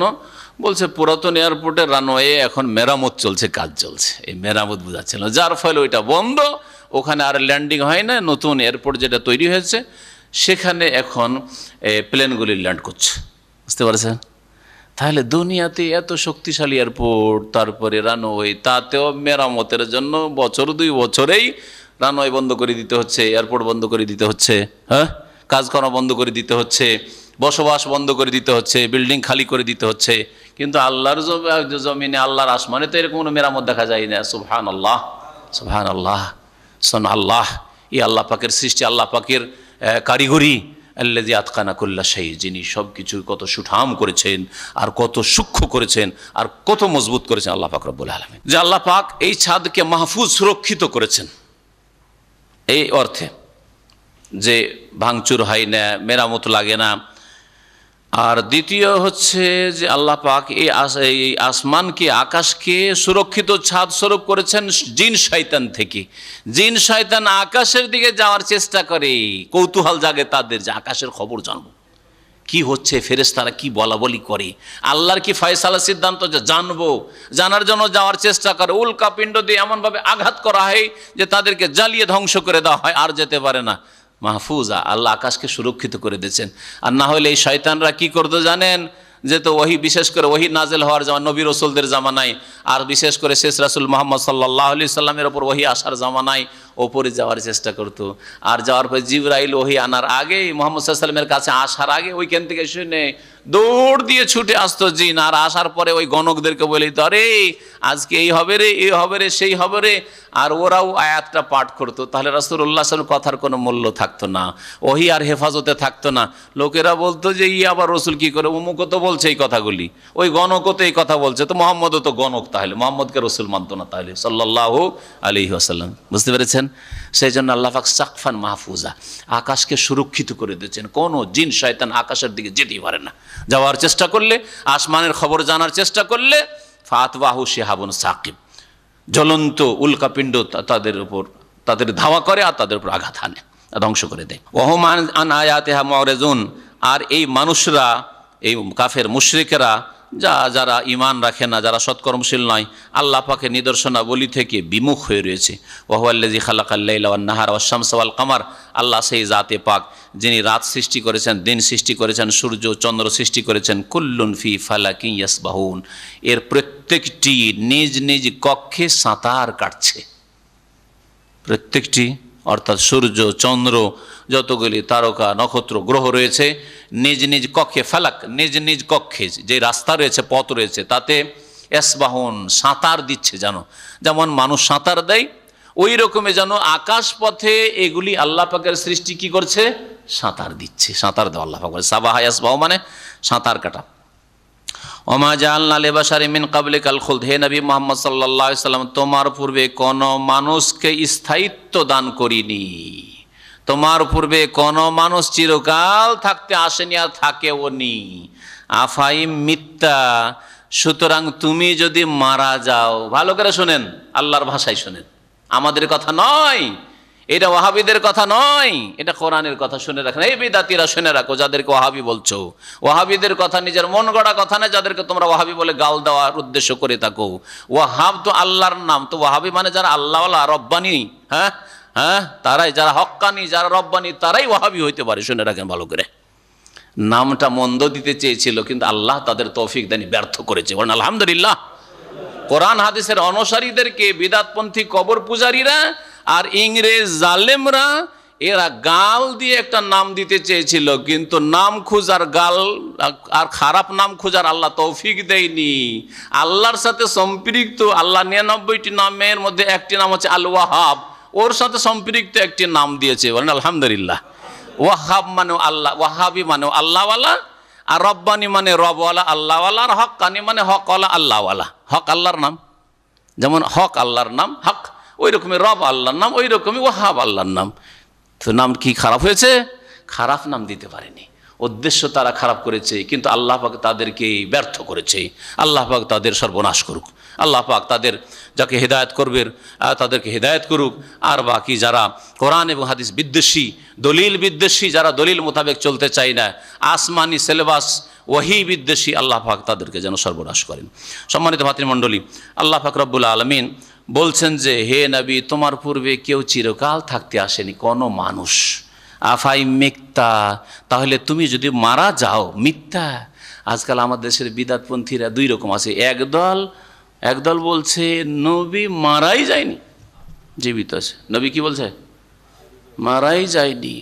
আর একদল বলছে নবী ইন্তেকাল করেছেন কিন্তু মরার কথা বলা যাবে না, বেয়াদবি হয়ে যাবে।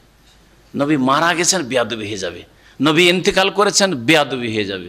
তাহলে কি করতে হবে? নবী আল্লাহর পেয়ারা হয়ে গেছেন। আরে আল্লাহর পেয়ারা হয়েছেন কিন্তু মারাও গেছেন। কোরআন বলছে মারা গেছেন, মিথ্যা। মাতা ইয়ামাতো থেকে মিথ্যা হয়, আর মাতা ইয়ামুতো মুত্তা হয়। দুটোই শেখা কোরআনে কারীম নাসারা আনসুর থেকে ব্যবহার হয়েছে, আর সামে আসমাও থেকে মিথ্যাও ব্যবহার হয়েছে। আল্লাহ বলছে আফাই মিথ্যা, হে নবী তুমি যে মৃত্যুবরণ করো, মারা যাও, ফাহমুল খালেদুন, তারা চিরকাল থাকবে।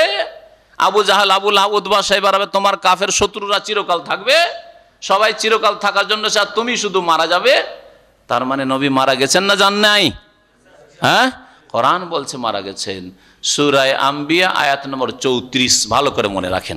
আর একটি আয়াত এখানে বলে দিয়ে সাথে সূরা জুমার আয়াত নম্বর 30 মনে রাখেন, ছোট্ট আয়াত। ইন্নাকা মাইয়াতুন ওয়া ইন্নাহুম মাইয়াতুন, হে নবী নিঃসন্দেহে তুমি মাইয়াত। মাইয়াত মানে কি? মৃত। আমরা কি বাংলা ভাষায় বলি না, কোথায় যাচ্ছেন ভাই? বলছে মাইয়াতকে দাফন করতে যাচ্ছি, মাইয়াতের জানাজা পড়তে যাচ্ছে, বলছেন না? তো মাইয়াত আরবি শব্দ এমন পরিচিত আমাদের কাছে যে তর্জমা করা লাগবে না। আল্লাহ কোরআনে বলছেন ইন্নাকা মাইয়াত, নিঃসন্দেহে তুমি মৃত। মাইয়াত, তুমি একদিন মারা যাবে, মাইয়াত হবে। ওয়া ইন্নাহুম মাইয়াতুন, আর ওরাও মারা যাবে, মানে অন্যরাও মারা যাবে, মুসলিম হোক আর কাফের হোক, সবাই মারা যাবে। ইন্নাকা মাইয়াতুন ওয়া ইন্নাহুম মাইয়াতুন, এত স্পষ্ট আয়াতের পরেও বলবেন হায়াতুন নবী, হায়াতুন নবী, নবী বেঁচে আছেন, নবী বেঁচে আছেন। আর তারপরে আরো বিভ্রান্তি আর আরো গুমরাহি, যে নবী আমাদের মতো বেঁচে আছে। নবী, বিদাতীরা কি বলেন? নবী আমাদের মতো বেঁচে আছেন। আরো আশ্চর্য হয়ে যাবেন, নবী শুধু বেঁচে আছেন না, এই বিদাতপন্থীরা বলে নবীর রওজা শরীফে নবীর বিবিদেরকে প্রতিদিন পেশ করা হয়। আউযুবিল্লাহ, আউযুবিল্লাহ, নবীদের নবীদের কাছে পেশ করা হয়, নবীর কাছে পেশ করা হয়, নবীর বিবিরা যান। জি হ্যাঁ, লা হাওলা ওয়ালা কুওয়াতা ইল্লা বিল্লাহ। কোথা থেকে আসলো? মা আনজালাল্লাহু বিহি মিন সুলতান। আল্লাহ পাকের কোরআনে একটি আয়াত দেখান তো দেখি, রসুলের একটি সহিহ হাদিস দেখান তো দেখি। কোরআন বলছে যে মারা গেছেন। হ্যাঁ, দুনিয়ার হায়াত শেষ হয়ে গেছে, পরকালের আর একটা জীবন আছে, সেটাকে বরজাখী জীবন বলে। কোরআনে কারীমে যেখানে বলা হয়েছে শহীদদের হায়াত আছে, সম্মানজনক পরকালের জীবন রয়েছে, সম্মানজনক পারলৌকিক জীবন রয়েছে, হায়াতে বারজাখিয়া। বুঝতে পারছেন? যেমন জান্নাতে একটা জীবন হবে, ঠিক আছে, ওইটা একটা জীবন, শেষ জীবন হচ্ছে চিরকালের জীবন জান্নাতে, ওটা একটা স্তর হবে জীবনের। আর একটা হচ্ছে মানুষের মওতের পর থেকে শুরু করে বিচার দিবস পর্যন্ত, পুনরুত্থান পর্যন্ত, রুহের জগতে ইল্লিনে অথবা সিজ্জিনে, কাফের, গুনাহগার, পাপিষ্ট সিজ্জিনে তাদের আত্মা, আর যারা নেক লোক, মুমিন, মুসলিম, আল্লাহ ভীরু, জান্নাতি, তারা ইল্লিনে, তাই না? ইন্নাল আবরার লাফি ইল্লিয়িন, ইল্লিনে। এখানেও জীবন রয়েছে, কিন্তু দুনিয়ার জীবন নয়। দুনিয়ায় যেমন খাওয়া দাওয়া হয়, চলাফেরা হয়, বিবির সাথে দেখা সাক্ষাৎ হয়, আর দুনিয়ার যা প্রয়োজন হয় সব কিছু, দুনিয়ার যে প্রয়োজন ও সব কোনো কিছুই নেই। দুনিয়াতে যেমন খাওয়া দাওয়া হয়, পেশাব পায়খানা হয়, দুনিয়াতে যেমন মানুষ সাবালক হয় তো বিবিও লাগে, এইসব কিছুই নেই। দুনিয়াতে মানুষ কথা বলে ওই রকম, যে ওখানেও কথা বলছে, ওখানেও গল্প সল্প করছে, ওখানেও, এই দুনিয়া এইরকম নয় আসলে। বারজাখী জীবন, আল্লাহ পাক তার ধরন আমাদেরকে এর বেশি জানান নাই, কিন্তু সেখানে আত্মার জগতে তাদের সম্মানজনক জীবন রয়েছে। যারা আম্বিয়া, রসুলগণ, সিদ্দিকিন, সোহাদা, সলেহিন, নেক লোকদের বারজাখী জীবন রয়েছে, দুনিয়ার জীবন নয়। কাফেরদের জীবন রয়েছে, কিন্তু সেই জীবন হচ্ছে লাঞ্ছনাকর জীবন। হ্যাঁ, তারপরে জিল্লতির জীবন, অশান্তির জীবন, তাদেরও জীবন রয়েছে। কে বললো তাদের জীবনে, তাদের আত্মাগুলো সিজ্জিনে যায় না, শাস্তি পায় না? তাহলে শাস্তি পাচ্ছে, তাদেরও বরজাখী জীবন রয়েছে, কিন্তু তাদের জীবনের কোনো মূল্য নেই, বরং আযাব আর আযাব। সেই জন্য তাদের জীবনের কথা আল্লাহ পাক তুলে ধরেননি, বলেছেন শহীদদের কথা, যে ওয়ালা তাকুলু লিমান ইউকতালু ফি সাবিলিল্লাহি আমওয়াত, আল্লাহর রাস্তায় যারা নিহত হয়, শহীদ হয়, তাদেরকে তোমরা মৃত বলিও না, মানে তোমাদের সাধারণ লোকের মতো মৃত নয়, বাল আহিয়াউন, বরং তারা জীবিত। সেটা হচ্ছে বারজাখী হায়াত। যদি বলেন যে না, এ বাল আহিয়াউন মানে হায়াতুন নবী, হায়াতুন নবী বেঁচে আছেন, বেঁচে আছেন, তাহলে এই আয়াত মিথ্যা। কোনটা নেবেন? ছেড়ে দেবেন? ওই আয়াতের জন্য আয়াত ছেড়ে দেবেন? না দুটোতে সমন্বয় করবেন? ভালো করে বুঝেন, কারণ গুমরা করে বিদাতিরা এইভাবে যে শহীদদেরকে আল্লাহ বলেছেন বাল আহিয়াউন, জীবিত, আর এখানে ইন্নাকা মাইয়াতুন ছেড়ে দিল সূরা জুমার আয়াত নম্বর 30। হ্যাঁ, আফা ইমিত্তা, হে নবী তুমি যদি মারা যাও, ছেড়ে দিল, পরোয়া নাই সব আয়াতের। একটা আয়াত অস্বীকার করলে কুফরি হয়, কিন্তু আল্লাহ পাকের কথায় তো দ্বন্দ্ব নেই। আল্লাহ পাকের কথা কি করতে হবে? মিলাতে হবে। কি করতে হবে? মিলাতে হবে, সমন্বয় করতে হবে, মিলাতে হবে। সমন্বয় করা বুঝেন? আমি আপনাদের সকলকে বলছি, বসেন বসেন, শোনেন, কথা শোনেন। আর একজনকে চোখের ইশারা করছি কোন একটা কাজের জন্য। তো আপনারা যদি এতরাজ করেন যে আপনি এখনই বলেন বসেন বসেন, আবার একে ওইদিকে ইঙ্গিত করছেন, কেমন কথা হইল? চলবে না? সমন্বয় করতে হবে। সমন্বয় কি করবেন? যে সবাইকে বলছি বসেন, আর বিশেষ কারণে কোনো একজনকে কোনো একটা কাজের জন্য বলছি। হ্যাঁ, বুঝতে পারছেন না? একে সমন্বয় বলা হয়, দ্বন্দ্ব নেই আমার কথায়। কেউ যদি এতরাজ করেন যে আপনার কথায় দ্বন্দ্ব, বলছেন বসেন আবার বলছেন যাও, নাই, দ্বন্দ্ব নেই কথায়। আল্লাহ পাকের কথায় দ্বন্দ্ব নেই। আম্বিয়া রসুলগণ হোক আর সিদ্দিকিন সোহাদা সলেহিন হোক, তারা মারা গেছেন, কিন্তু তাদের সম্মানজনক আখেরাতের জীবন রয়েছে, বারজাখি জীবন রয়েছে, রুহের জগতের জীবন রয়েছে, দুনিয়ার কোনো জীবন নেই। সুতরাং নবীকে হায়াত নবী বলা, নবীর হায়াত রয়েছে, নবী বেঁচে আছেন, এগুলি আল্লাহর সাথে শিরক। শুধু বিদাতি কথা নয়, শুধু হারাম কথা নয়, নাজায়েজ কথা নয়, বরং শিরক। কারণ আপনি সাক্ষী দিচ্ছেন আয়াতুল কুরসিতে, আর এরকম আরো বহু আয়াত রয়েছে। আল্লাহ লা ইলাহা ইল্লা হুয়াল আল হাইয়ুল কাইয়ুম। আল হাই মানে কি? চিরঞ্জীব। কে চিরঞ্জীব? আল্লাহ। তাহলে নবীও যদি বেঁচে থাকেন, মারা যাননি, মারা গেছেন, এই কথা বেয়াদবি হয়। তাহলে নবীও তো আল হাই, চিরঞ্জীব, তো আল্লাহর সাথে শরীক হয়ে গেলেন না? আল্লাহর শরীক করে দিলেন, মুশরিক হয়ে গেলেন না আপনি?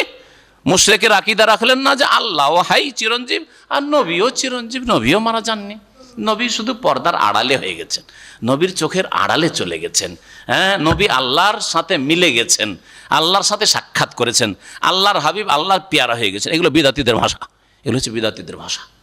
আল্লাহ পাকের পেয়ারা শুধু হয়েছেন না, আল্লাহ পাকের পেয়ারা দুনিয়াতেও ছিলেন। তিনি শুধু মওতের পরে পেয়ারা হয়েছেন নাকি? হ্যাঁ, দুনিয়াতে ছিলেন তখন আল্লাহ পাকের পেয়ারা ছিলেন, আর যখন মারা গেছেন তখন আল্লাহ পাকের পেয়ারা হয়েছেন, আর সব সময় আম্বিয়া রাসূল আল্লাহ পাকের পেয়ারা।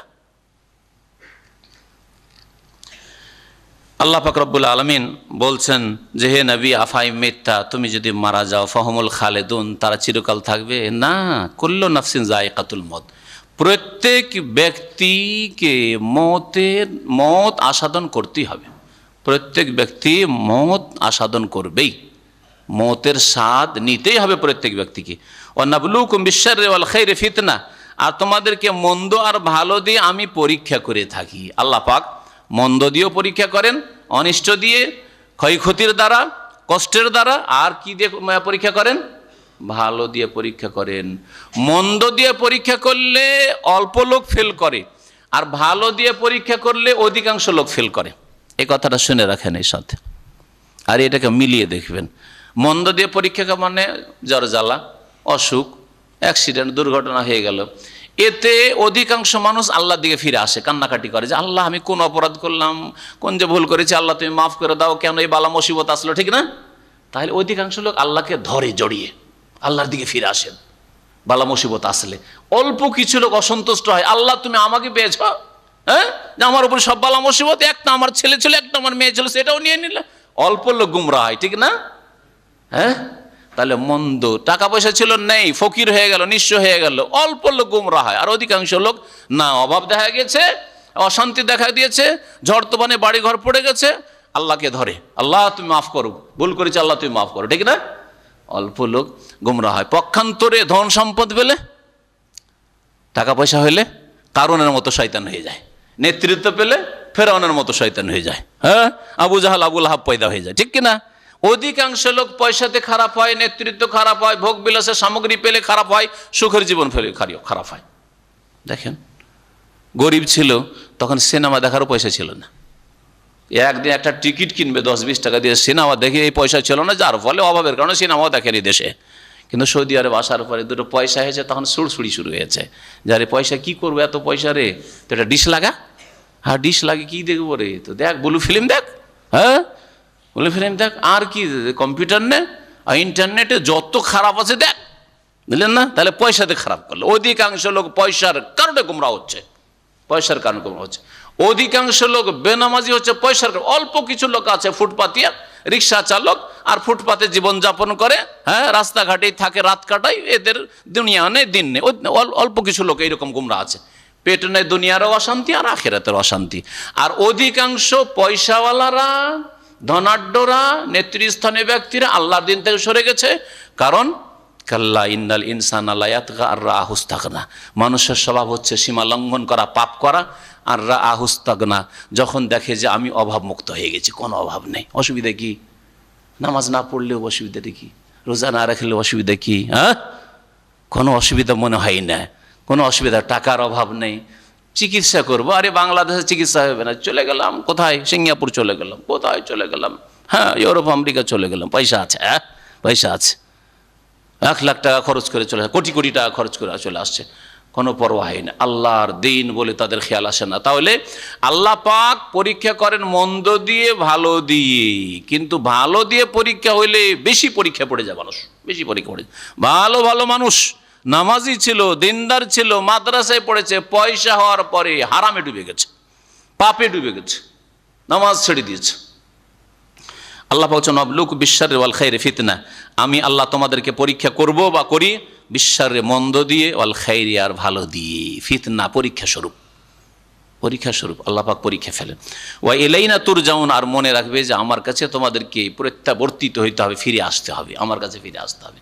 সুতরাং দুনিয়াকে কামড়ে ধরে নিলে আর কখনো এই চিন্তা করলেন যে আল্লাহর কাছে গিয়ে কি জবাবদেহি করব, আল্লাহর কাছে গিয়ে কি এমন করে হিসাব দেবো, এই কথা চিন্তা করলে না, এটা যেন কখনো তোমাদের পক্ষ থেকে না হয়। এখানে আমার তাফসীর আজকে শেষ করছি। আল্লাহ পাক রব্বুল আলামিন যেন আমাদের কোরআনে কারীম বোঝার তৌফিক দান করেন।